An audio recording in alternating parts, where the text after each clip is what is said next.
Assalamualaikum warahmatullahi wabarakatuh.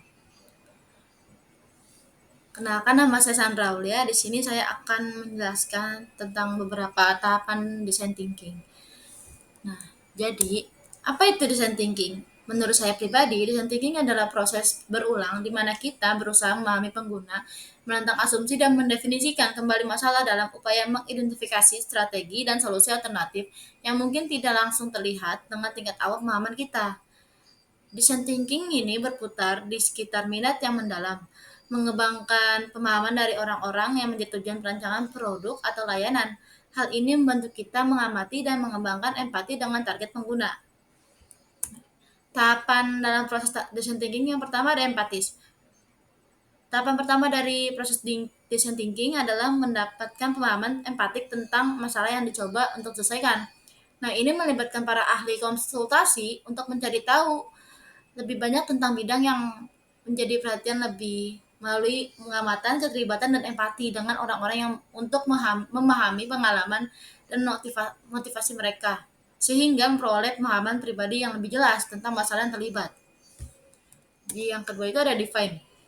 Apa itu tahap define? Tahap define akan membantu para desainer dalam sebuah tim untuk mengumpulkan ide-ide hebat untuk membangun fitur, fungsi, dan elemen lain yang akan memungkinkan mereka menyelesaikan masalah atau paling tidak memungkinkan pengguna untuk menyelesaikan masalah sendiri dengan tingkat kesulitan minimal. Nah, di sini kita akan menganalisis pengamatan dan mensintesisnya untuk menentukan masalah inti yang telah diidentifikasi. Kita harus berusaha mengidentifikasi masalah sebagai pernyataan masalah dengan cara yang berpusat pada manusia. Yang ketiga ada ideate. Selama tahap ketiga ini, proses design thinking, desainer siap untuk memulai menghasilkan ide. Nah, kita telah tumbuh untuk memahami pengguna dan kebutuhan mereka di tahap empatis. Dan kita telah menganalisis dan mensintesis pengamatan Anda di tahap define dan berakhir dengan pernyataan masalah yang berpusat pada manusia.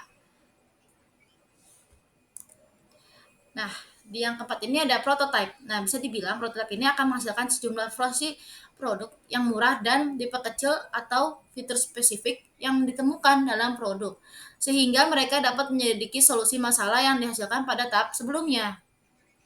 Nah, solusi untuk setiap masalah yang diidentifikasi selama 3 tahap pertama, solusi diimplementasikan dalam prototype. Dan satu persatu mereka diselidiki dan diterima, diperbaiki dan diperiksa ulang dan ditolak berdasarkan pengalaman pengguna. Di yang kelima ini ada tes. Nah, desainer ini menguji produk lengkap secara ketat menggunakan solusi terbaik yang teridentifikasi selama fase prototyping. Nah, ini adalah tahap akhir dari design thinking. Tetapi dalam proses berulang, hasil yang dihasilkan selama fase testing sering digunakan untuk mendefinikan kembali satu atau lebih masalah dan menginformasi pemahaman pengguna, kondisi pengguna, bagaimana orang berpikir, berperilaku, dan merasakan dan berempati. Nah, selama fase ini, perubahan dan penyempurnaan dilakukan untuk menyingkirkan solusi masalah dan memperoleh pemahaman sedalam mungkin terhadap produk dan penggunanya. Nah, kesimpulan yang kita dapat adalah design thinking adalah proses berpikir kreatif yang berfokus pada pengguna untuk menemukan solusi terbaik dari sebuah masalah melalui 5 tahap. Yang pertama ada empatis, define, ideate, prototype, dan test. Nah, kita dapat memahami kebutuhan pengguna, menentukan masalah yang jelas, menciptakan ide-ide inovatif, membuat rancangan awal, dan mengujinya secara langsung.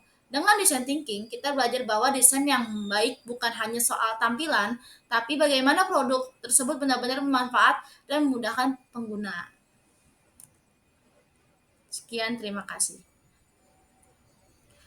Mungkin itu saja yang dapat saya sampaikan. Kurang lebihnya mohon maaf. Wabillahi taufiq wal hidayah. Wassalamualaikum warahmatullahi wabarakatuh.